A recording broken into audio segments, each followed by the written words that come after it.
একবারে পেছন থেকে 9 বছরের একটা বালক দাঁড়ায় গেল। বালক দাঁড়ায় বলে, বাদশা বেয়াদবি যদি ক্ষমা করে দেন আপনার প্রশ্নের জবাবটা আমি দিব। 9 বছরের বালক দাঁড়ায় বলে, বাদশা যদি অনুমতি দেন আমি আপনার প্রশ্নের জবাব দিব। বাদশা হারুন রশিদ খুশি হয়ে কয়, দেও কই লইব না, সিস্টেম অনুযায়ী সামনে নিয়ে আসেন। উজিরে আজম তাড়াতাড়ি বাচ্চাটাকে সামনে আনো। 9 বছরের বালক দাঁড়ায় কয়, বাদশা প্রশ্নটা আবার করেন। প্রশ্ন হলো, আমি হারুন রশিদ জান্নাতি না জাহান্নামী? বাচ্চা 9 বছরের বালক কয়, জবাব দেওয়ার আগে আমার কথা আছে। বলো কি? কয়, যে প্রশ্ন করে সে বড় না যে জবাব দেয় সে বড়? বাদশা হারুন রশিদ কয়, জবাব দেনেওয়ালা তো খানিকটা বড়। কয়, বেয়াদবি মাফ কইরা আমারে সিংহাসনে বসায় আপনি নিচে আসেন। বাদশা হারুন রশিদ তো বেয়াদব না, দুনিয়াদার সম্রাট না, সে তো আখেরাত মুখী একজন বাদশা। যখনই বলছে ওজিরে আজম রে কয়, তাড়াতাড়ি বাচ্চাটাকে সিংহাসনে আনো, নিচে বিছানা দাও, আমি নিচে বসবো।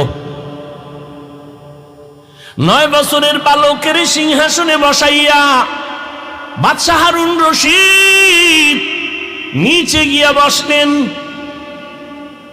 এবার বাচ্চা 9 বছরের বালক সিংহাসনে বইয়াই ডাক দিয়ে কয়, রে বাদশা বেয়াদবি মাফ করবেন।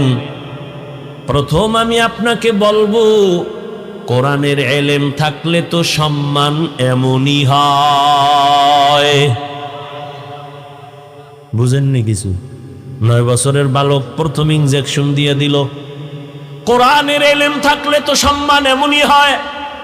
এত বড় নামি দামি বাদশা নিচে বসিয়া 9 বছরের বালকের সিংহাসনে বসাইছে। চেহারায় বসে নাই, আল্লাহর দেওয়া এলেমের বরকতে এখানে বসা হয়েছে। এলমেরা এজাজু করদান বেহিসাব, খলকেরা দাদান জওয়াবে বাসওয়াব, হক না দারত দোস্তে খলকা জারেনা, নিস্তে ই খসলত একে দিনদারেরা। সম্মান কে দেয়? আল্লাহর দেওয়া সম্মান কত দামি জানো? চেয়ারম্যানের চেয়ারের মেয়াদ শেষ, এমপির মেয়াদ শেষ,